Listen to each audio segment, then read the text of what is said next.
अगर समुद्र के नीचे 800 मीटर की गहराई में कोई पनडुब्बी जाती है तो वो इतनी बुरी तरह से तबाह हो जाएगी कि उसमें बैठा कोई भी इंसान बच नहीं पाएगा। लेकिन वहीं आज तक की सबसे गहरी जगह जहां तक इंसान जा पाए हैं वो चैलेंजर्स डीप है, जो लगभग 10,900 मीटर गहराई में मौजूद है, जहां से आज तक सिर्फ 8 लोग ही जिंदा वापस लौट पाए हैं। अंतरिक्ष से देखने पर पृथ्वी नीले रंग की दिखाई देती है, जहां समुद्र इसकी सबसे बड़ी वजह है, क्योंकि धरती के लगभग 75% हिस्से पर सिर्फ ये नीला समुद्र मौजूद है। लेकिन क्या आपने कभी सोचा है कि समुद्र में ऐसा तो क्या है जहां आज तक भी इंसान पहुंच नहीं पाया है? ऐसी क्या वजह है जिसकी वजह से आज भी इंसान समुद्र की गहराइयों से बहुत दूर है?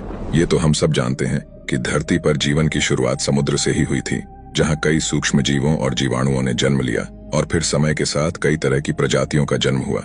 इसका मतलब है कि समुद्र धरती पर जीवन का एक सबसे बड़ा कारण है, जहां करोड़ों तरह की प्रजातियों का जन्म हुआ था। आज तक भी इंसान समुद्र का सिर्फ 5% हिस्सा ही खंगाल पाए हैं और लगभग समुद्र आज भी कई रहस्यों का कारण बना हुआ है।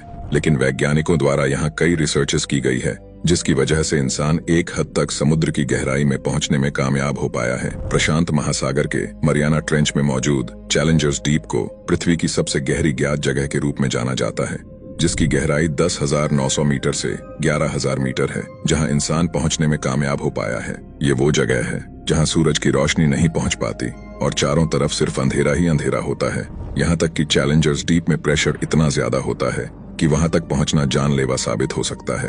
लेकिन अब तक सिर्फ 8 लोग ही यहां तक पहुंचकर जिंदा वापस लौटने में कामयाब हो पाए हैं। लेकिन समुद्र की गहराई और वहां पर मौजूद जीवों का अंदाजा सिर्फ इस एक जगह से नहीं लगाया जा सकता, क्योंकि समुद्र आज भी कई सवाल अपने अंदर समेटे हुए हैं। एक इंसान ज्यादा से ज्यादा 800 मीटर की गहराई तक ही तैर सकता है। उससे आगे जाने पर उसे सांस लेने में परेशानी होने लगती है और समुद्र में 1 किलोमीटर की दूरी पर जाने पर तो इंसान को बहुत ही ताकतवर वाटर प्रेशर का सामना करना पड़ता है, जिसकी वजह से इंसान के फेफड़े तक फट सकते हैं। लेकिन समुद्री जीवों के लिए ये प्रेशर जानलेवा नहीं होता, इसलिए समुद्र के अंदर 1 किलोमीटर के दायरे में करोड़ों जलीय जीव निवास करते हैं। एक पनडुब्बी समुद्र के अंदर 750 मीटर की गहराई तक ही तैर सकती है, लेकिन इससे ज्यादा गहराई में जाने पर यह पनडुब्बी भी बुरी तरह से तबाह हो सकती है। समुद्र में 800 मीटर की गहराई ये वो जगह है जहां सूरज की रोशनी धीरे धीरे कम होती जाती है, जहां बहुत से अजीब जीव भी पाए जाते हैं। इतना ही नहीं, बल्कि समुद्र में 800 मीटर की गहराई पर ज्वालामुखी भी मौजूद है,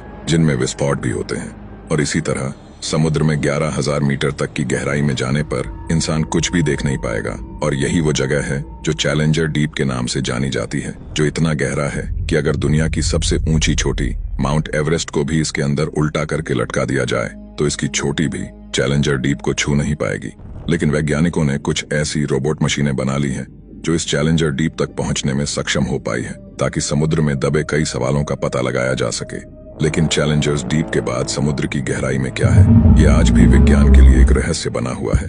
अगर आपको लगता है कि समुद्र की इतनी गहराई में विभिन्न प्रकार के जीव जंतु निवास करते हैं, तो आप बिल्कुल गलत हैं।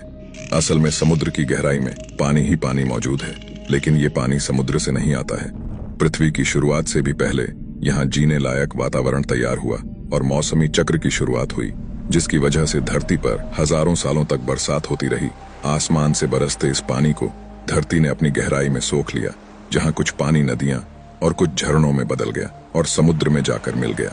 हजारों सालों तक बारिश के कारण धरती पर जमा हुआ वो पानी आज भी समुद्र की गहराइयों में मौजूद है, जो करोड़ों साल पहले हजारों साल चली बारिश का पानी है, जहां कुछ विभिन्न प्रकार की प्रजातियां भी मौजूद हो सकती है, जिन्हें शायद आपने कभी ना देखा हो।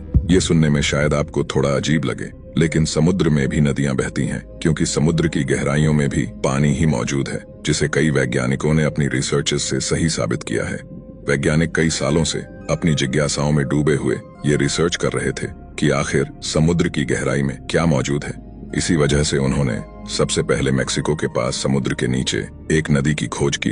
वैज्ञानिकों ने इस नदी का नाम सेनोट एंजेलिटा रखा, जो समुद्र के नीचे 15 फीट नीचे बहती है, जो एक खारे पानी की नदी है। इसी तरह ब्लैक सी के नीचे भी एक बहुत बड़ी नदी की खोज की गई थी, जो लगभग 100 फीट समुद्र के नीचे बहती है। वैज्ञानिकों ने जब इन नदियों की खोज की तो उन्होंने इनके बहाव के पीछे की वजह जानने के लिए कई रिसर्चेस की, जहां पता चला कि समुद्र के नीचे नदियों का होना पृथ्वी की गति, समुद्र की डेंसिटी और पृथ्वी का तापमान जिम्मेदार है।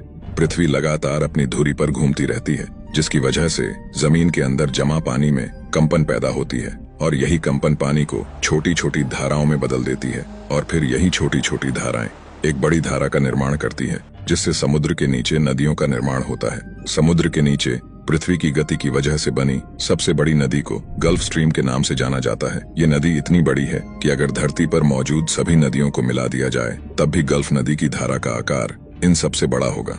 इस नदी का आकार इतना बड़ा है कि इसकी बहती धाराओं को अंतरिक्ष से भी देखा जा सकता है। इसलिए जिस मौसमी चक्र की वजह से धरती पर सालों साल बरसात हुई और उसका पानी धरती के अंदर जमा होता गया और वही पानी आज समुद्र में नदियों के रूप में बह रहा है।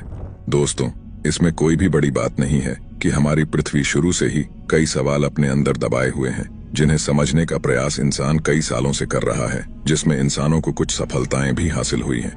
दोस्तों, आज की वीडियो में बस इतना ही। जल्द ही मिलते हैं ऐसी ही किसी मजेदार वीडियो में।